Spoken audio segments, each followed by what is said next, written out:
El 22 de noviembre se cumplió un año de la muerte de Justina, la nena de 12 años que durante 4 meses estuvo en emergencia nacional. Y a partir de ahí se generó una gran movida que tiene que ver con la solidaridad y con la donación de órganos. Santo, ¿cómo te va? Muy buenas noches. Hola, Gi, buenas noches para todos. Sí, una movida que se generó, una movida muy importante en la concientización de la donación de órganos que llegó a cumplir un récord histórico en lo que es la historia precisamente de la donación de órganos en el país. Desde hace 40 años a esta parte son los mayores números los que se han logrado a partir de Justina, de esa nena que estamos viendo. Un caso que tuvo gran dimensión nacional, que repercutió en todos, que nos llegó a todos, sobre todo por el triste final. Pero, ¿quién era Justina? Justina es una nena que esperaba un trasplante de corazón, una nena que nació con una cardiopatía congénita que se la descubrieron después del año de vida y que, sin embargo, pudo hacer una vida normal hasta sus 12 años.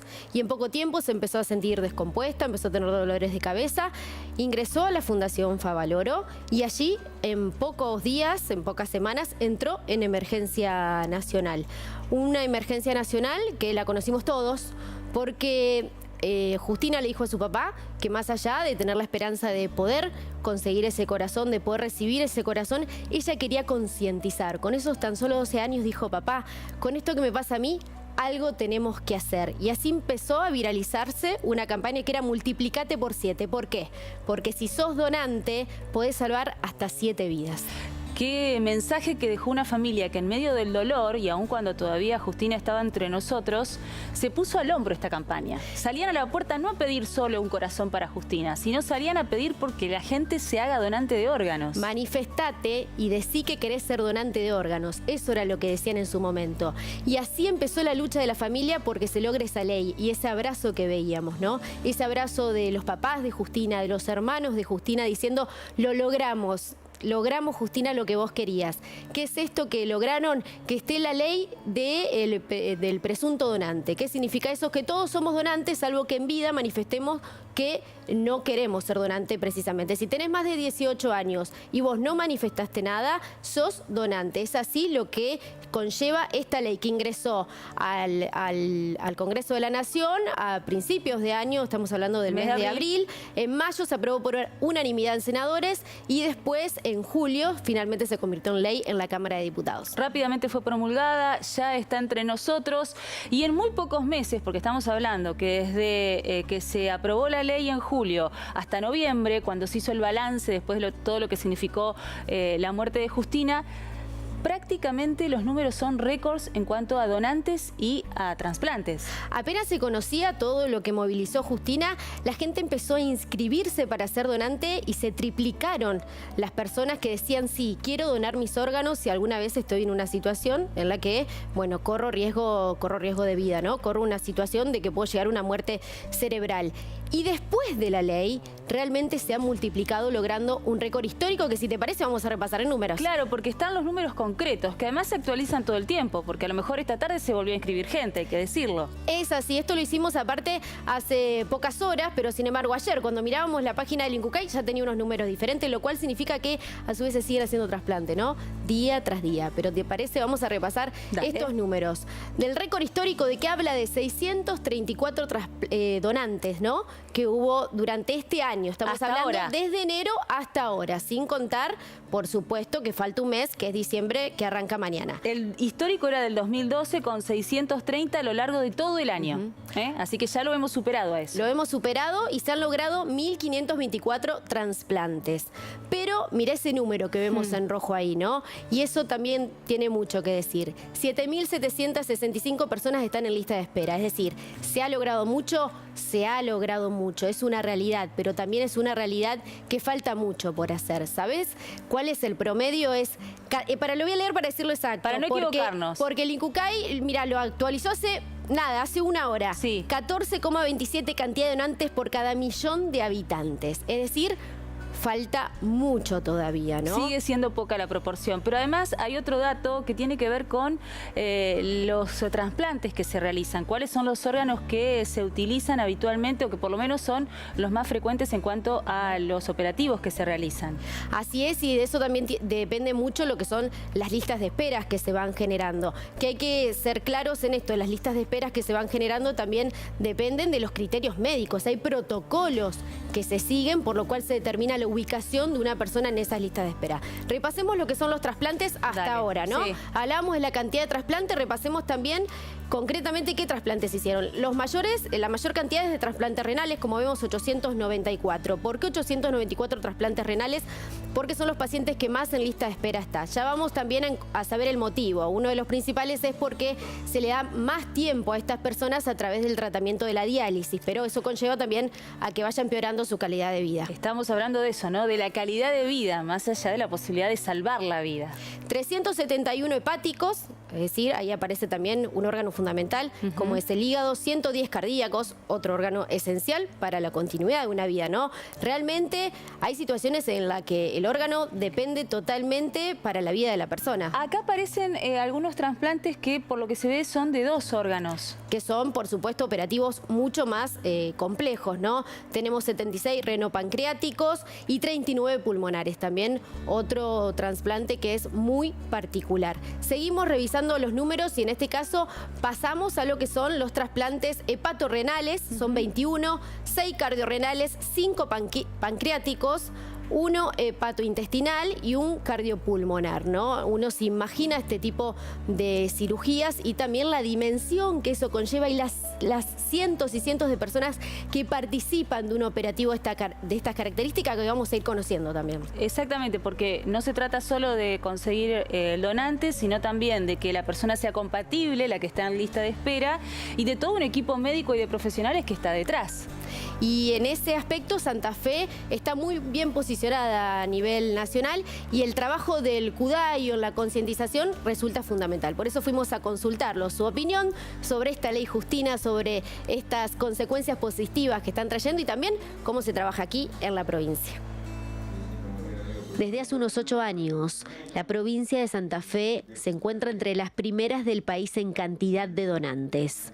Una realidad que está directamente ligada a las estrategias de concientización que lleva adelante el CUDAIO para disminuir la lista de espera de pacientes que necesitan un trasplante. De una persona, de acuerdo a la cantidad de órganos generados en ese donante, se pueden salvar. Se pueden llegar hasta 7 u 8 trasplantes se pueden realizar a partir de un donante, o sea que no solo de órganos sino también de tejidos.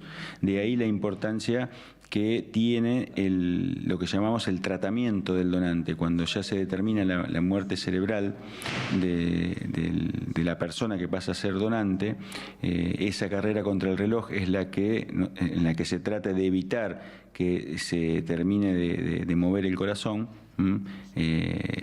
Es el momento que tenemos para optimizar la viabilidad de los órganos para que puedan ser ablacionados en las mejores formas. Tenemos que entender que un donante se puede generar en cualquier efector que conste con una terapia intensiva. Desde ahí se puede generar un donante, tanto es público como privado.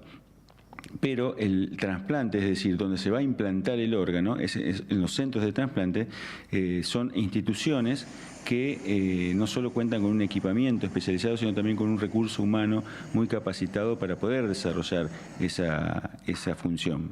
Con respecto al tiempo que tienen los órganos para ser implantados, eso depende. El corazón y los pulmones hasta 4 horas pueden esperar, el hígado 6 u 8 horas, y los riñones y el páncreas tienen un poco más de tiempo de isquemia que pueden conservar su viabilidad, pueden ser llegar hasta 24 horas. Eso en función de la lista de espera que hay a nivel nacional, se coordina de aquel que esté más cercano, aquel que haya más factibilidad para poder hacer el trasplante, para no perder el órgano precisamente. Claro, así es. Cuando nosotros se genera el donante, todos los datos, tanto antropométricos como de sexo y edad, peso, talla, van junto con los análisis de laboratorio, estudios complementarios que se le realizan al donante, son cargados de un sistema informático que se llama Sintra, que es el Sistema Nacional Informático de Trasplante, en el cual a partir de esos datos va generando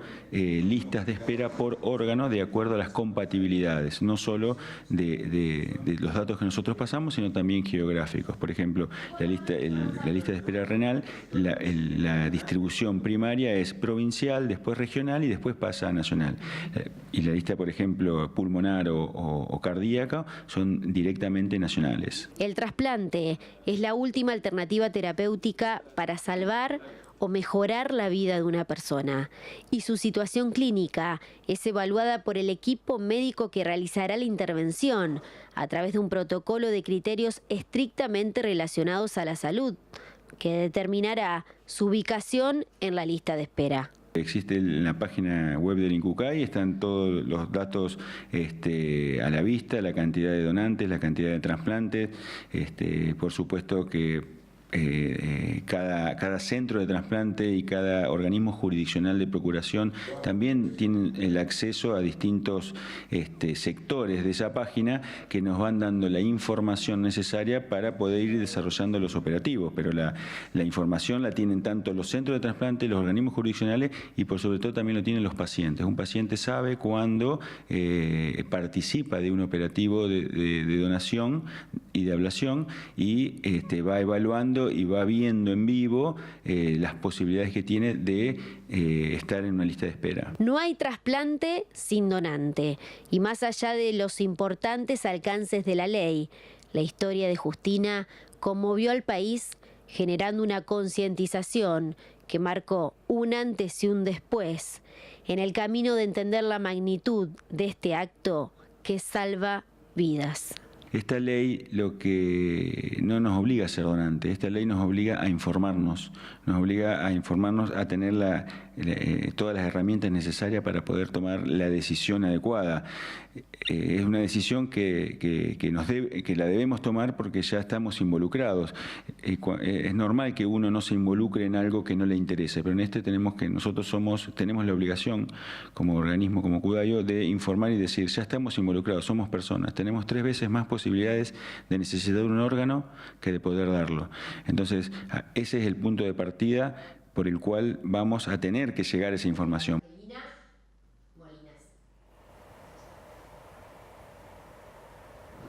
Me quedo con esa frase, tenemos 3 veces más la posibilidad de necesitar el órgano que de darlo. En base a eso, Santa Fe desde hace varios años, detrás de Buenos Aires, está entre los mejores posicionados a nivel nacional en cantidad de donantes. ¿Esa tendencia se mantiene en el 2018?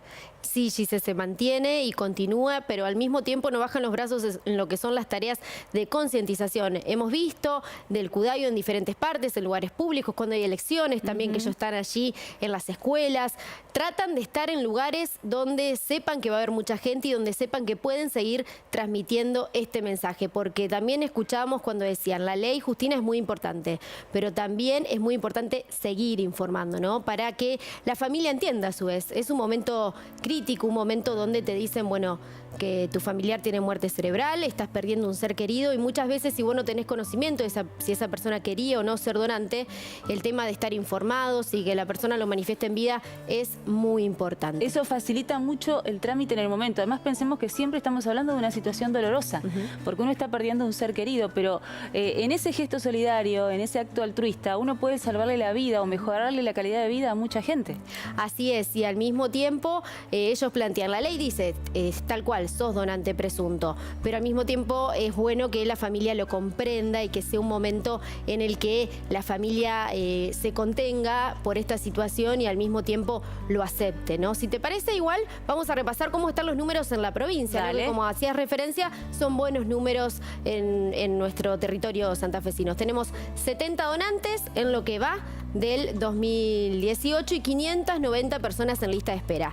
La verdad que si uno ve los números también sigue siendo mucha la diferencia entre unos y otros. Pero esto habla también de un proceso que se viene dando, porque ha mejorado un montón, y me parece que las tareas del Cudayo por explicar a la gente toda esta situación son fundamentales, ¿no? Y además el trabajo de los hospitales, porque además se da en el ámbito del sector público, muchas veces colaborando con el privado, porque se ha logrado esa especie de relación permanente que también favorece y ayuda y mucho a que estos operativos sean exitosos. Mira, yo no sé si mucha gente dimensiona, como te decía anteriormente, la cantidad de personas, la cantidad de profesionales de la salud que trabajan conjuntamente en el momento de que se detecta una situación que se puede dar, que puede terminar en un trasplante. Hay diferentes etapas y por ahí algunas palabras que escuchamos siempre, por ejemplo, la procuración. ¿Qué es la procuración? Es un equipo médico que trabaja particularmente para detectar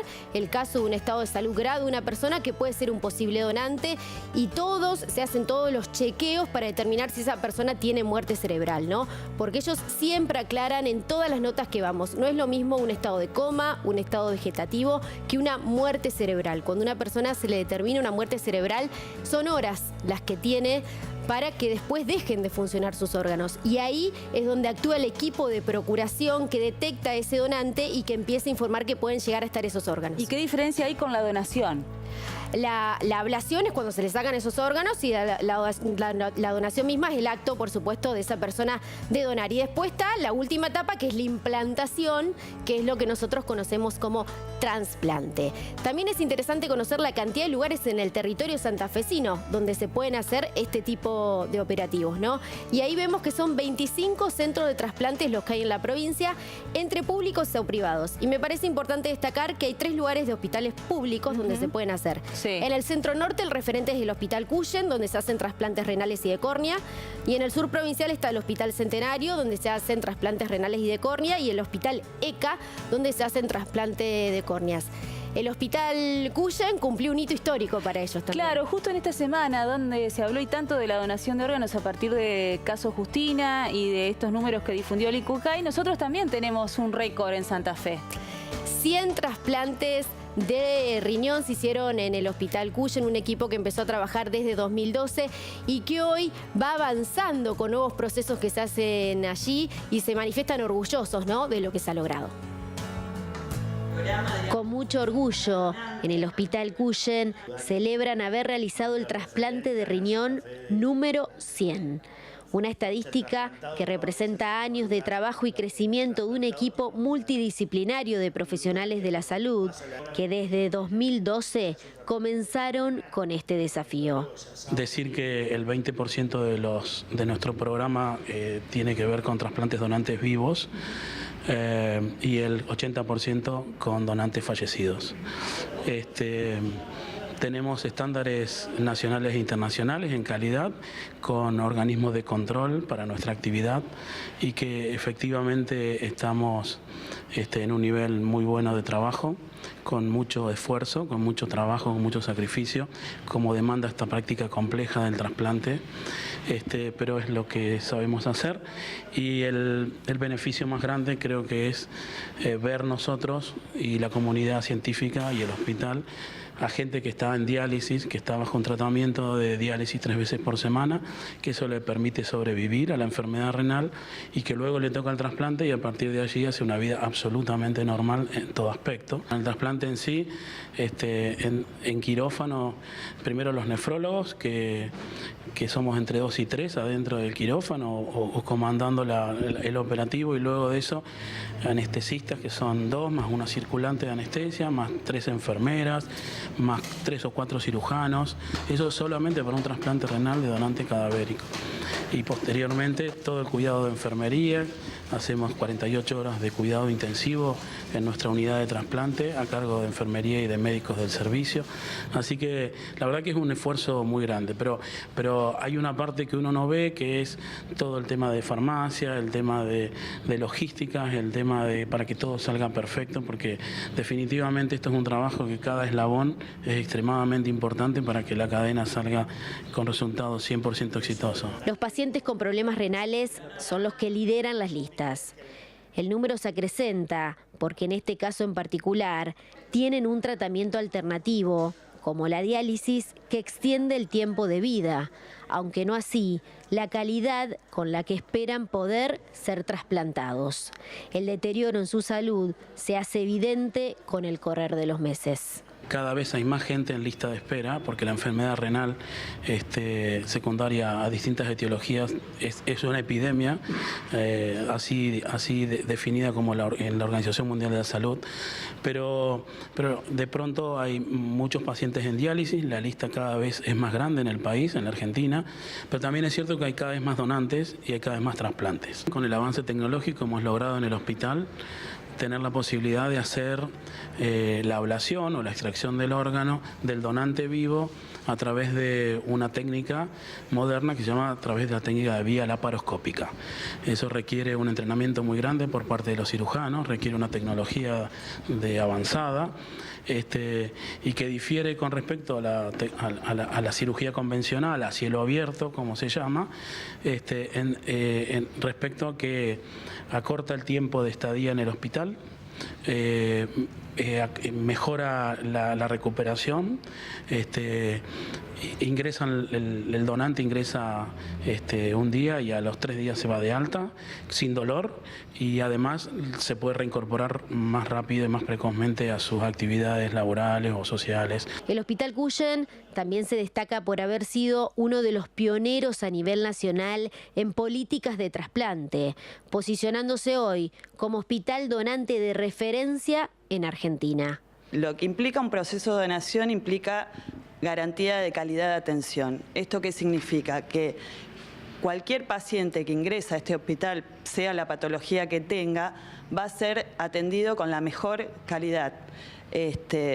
Primero para salvar su vida y en el caso de que su patología sea lo suficientemente grave, que lo lleve a la muerte, estaría en condiciones de convertirse en un donante de órganos. Es uno de los pioneros en materia de generación de donantes, estadísticamente en buena posición a nivel país y bueno, también todo gracias a un trabajo conjunto con un equipo formado, entrenado y capacitado para llevar a cabo todo el proceso, desde la detección de un potencial donante hasta que se certifica el fallecimiento de la persona, se comunica a la familia si existe la posibilidad de donación y se lleva a cabo todo el proceso, todo en el hospital.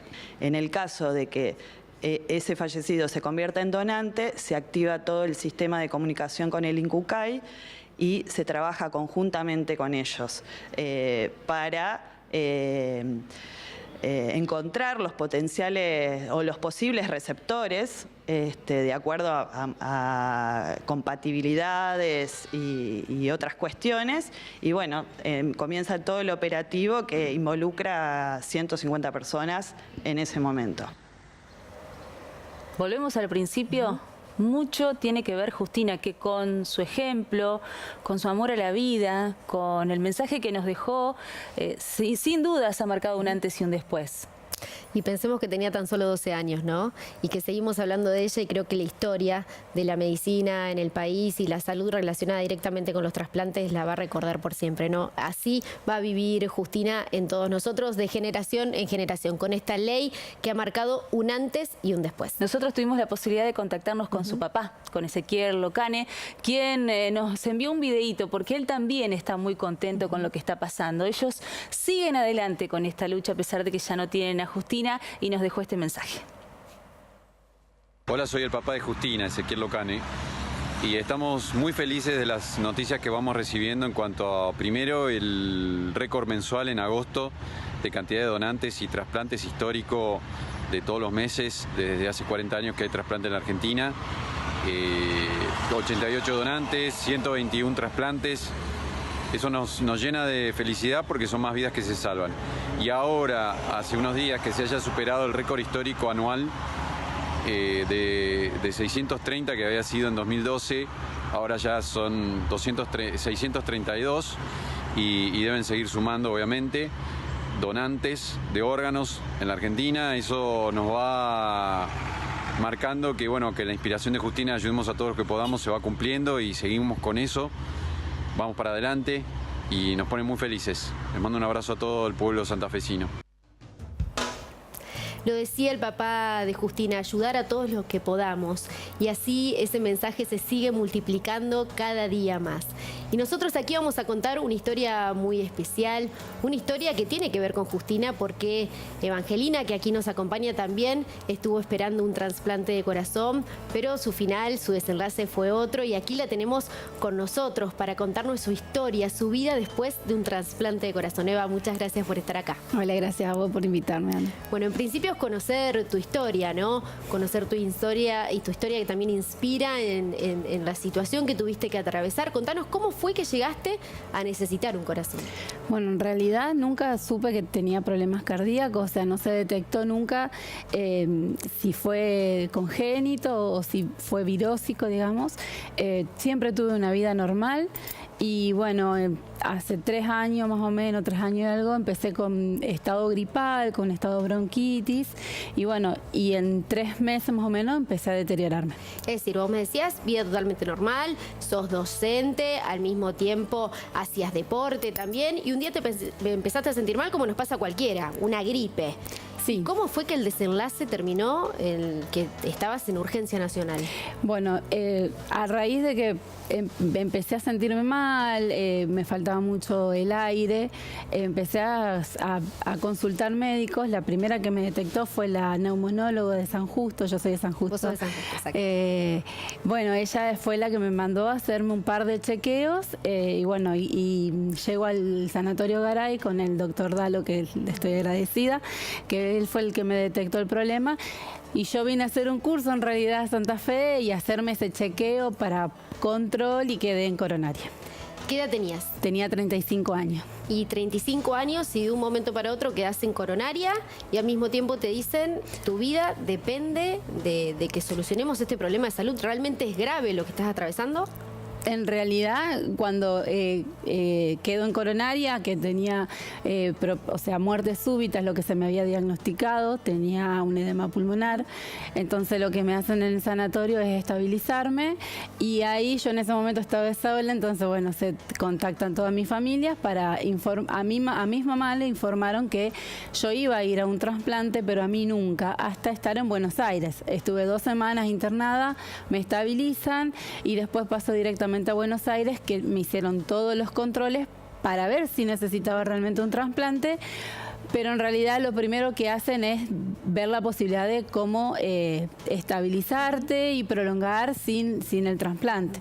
¿Y qué fue lo que pasó allí? Estamos viendo fotos tuyas mientras y realmente es increíble cómo te tomaste esta situación que estabas atravesando, porque la mayoría está sonriendo, a pesar de todo, ¿eh? Esa fue mi actitud durante toda la internación, digamos. Si bien tuve un proceso de estar un poco bajón, que fue 2 semanas que estuve con bastante llanto, porque la verdad que no me esperaba nunca tener que recibir un trasplante, menos de corazón, y fue en 3 meses. Yo salí de jugar al tenis un martes y el jueves estaba internada en coronaria y ahí no volví más, ni a mi trabajo, ni nada. Yo soy maestra especial, así que fue todo de golpe.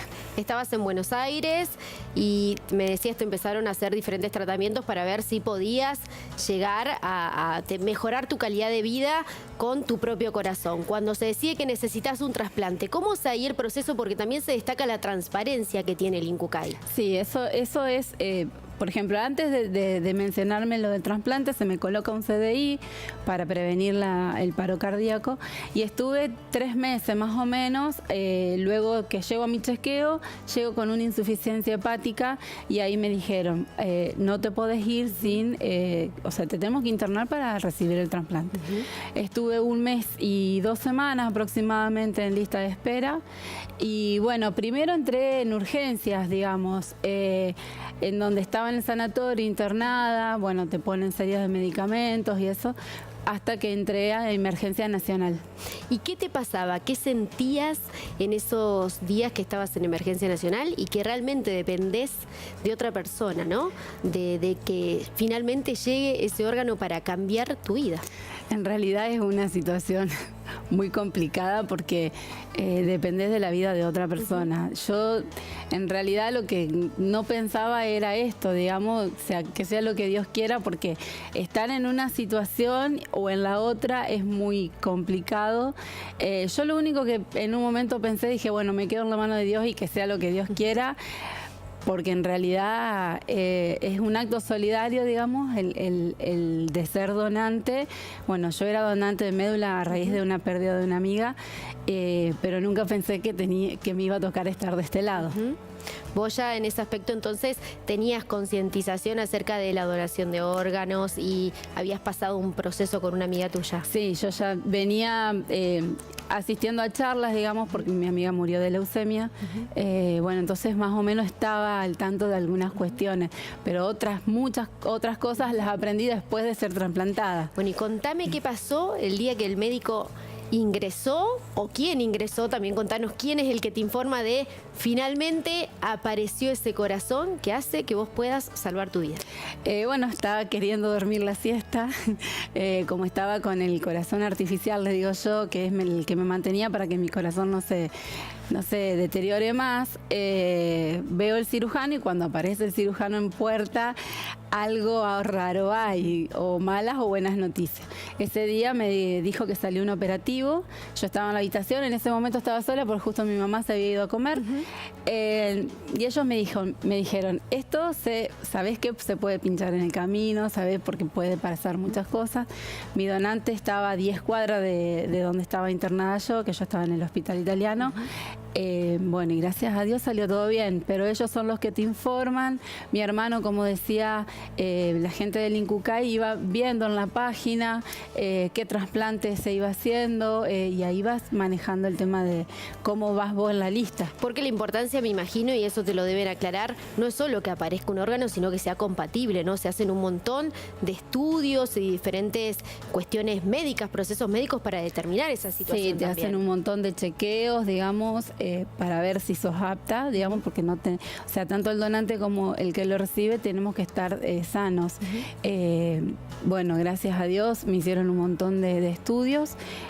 Bueno, también te miden la capacidad torácica, en la medida del esternón, porque yo siempre digo que ese corazoncito tiene que entrar adentro de una cajita que sea parecida a la del otro cuerpo. Bueno, y esa cajita evidentemente era la tuya. ¿Cómo fue el proceso, la cirugía? Porque al mismo tiempo lo que destacan es el hecho de que es todo cuestión de horas, ¿no? Porque el órgano ya se hizo la ablación, ya se tiene, y es cuestión de horas las que son determinantes para que vos puedas tener ese corazón y que ese corazón empiece a latir. Sí, como te decía, fue cercano. Mi cirugía duró alrededor de 3 horas y media, duran muchos más. Pero bueno, automáticamente que mi corazoncito estuvo, digamos, en este cuerpo, se adaptó bien y rápido.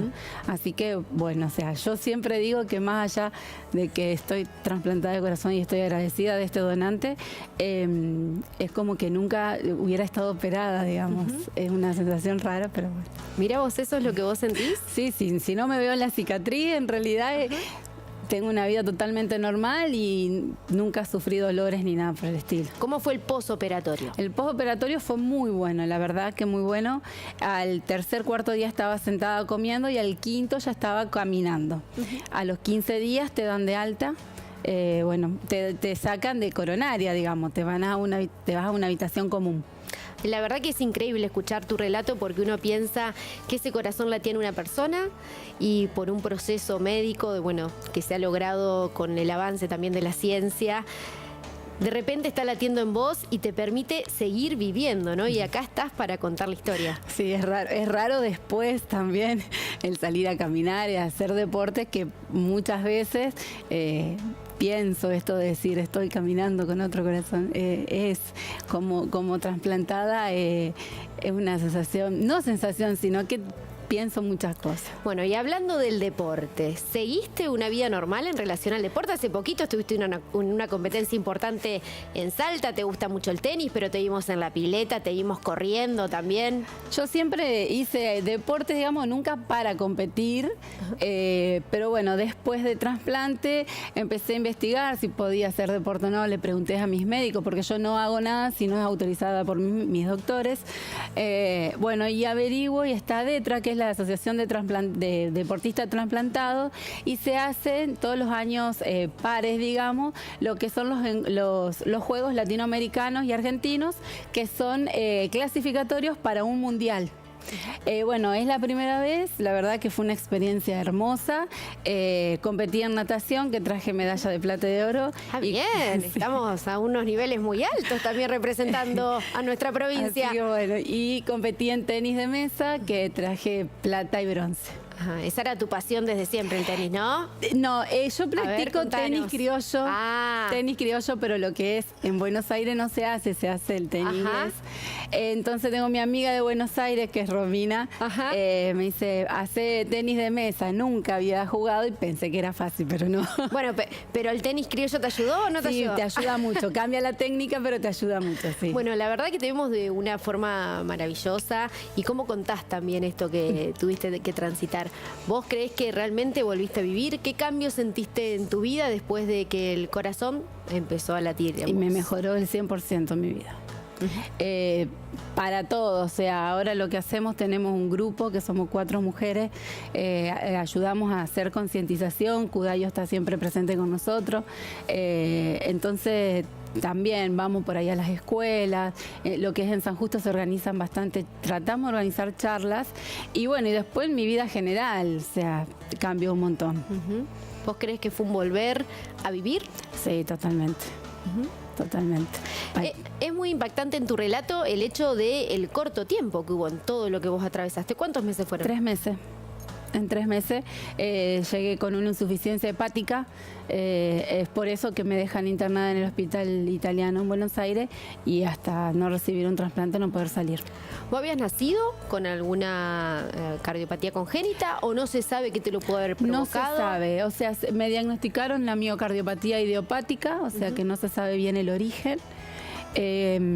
Traté de buscar, pero es como que encontré algunas placas, pero nada certero, porque las placas no son muy claras, entonces como que no tengo una certeza si es congénito o no.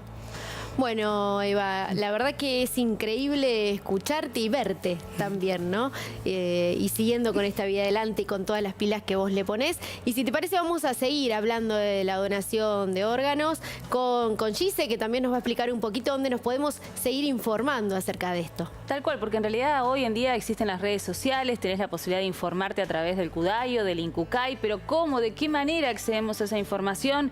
Para que lo tengas en cuenta. Atención, www.argentina.gov.ar/salud/Incucay. Es una de las formas de ingresar, es la página web del Incucay.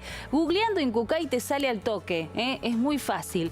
www.cudayo.gov.ar es la página del organismo provincial y la sede del Cudayo está donde funcionaba el ex hospital italiano, en Doctor Zavalla 3361, en el primer piso, detrás del hospital Iturraspe. También ahí tenés asesoramiento, está el personal del Cudayo trabajando en forma permanente para cualquier duda que quieras evacuar.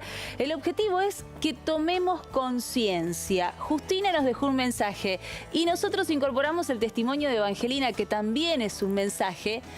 Y yo le quiero preguntar a Evangelina, ahora, después de todo lo que te pasó, si del otro lado hay alguien que duda en ser donante, ¿qué le decís? Yo les digo que se informen, que en las páginas ahí está toda la información, que también puedan manifestarlo tanto en la página por sí o por no, y que lo charlen mucho con su familia. Es importante eso, ¿no? Como decíamos, que tu familia también sepa lo que vos querés, porque a veces pueden ser situaciones de emergencia, que son de un momento para otro. Sí, y es importante que la familia sepa porque es una situación muy triste si hay un accidente en el medio y no se lo espera. Entonces esto, que la familia pueda saber que la voluntad de uno era ser donante, es muy importante. Facilita mucho el camino. Facilita mucho el camino. Bueno, ojalá que haya servido para eso, para que empecemos a tomar un poquito de conciencia, y te agradecemos mucho que hayas venido a contarnos tus testimonios. vino de San Justo, así que Además. doble agradecimiento, que viajó hoy para estar aquí. Gracias a ustedes Eva. por invitarme. Bueno, ojalá que sirva, esa es la idea.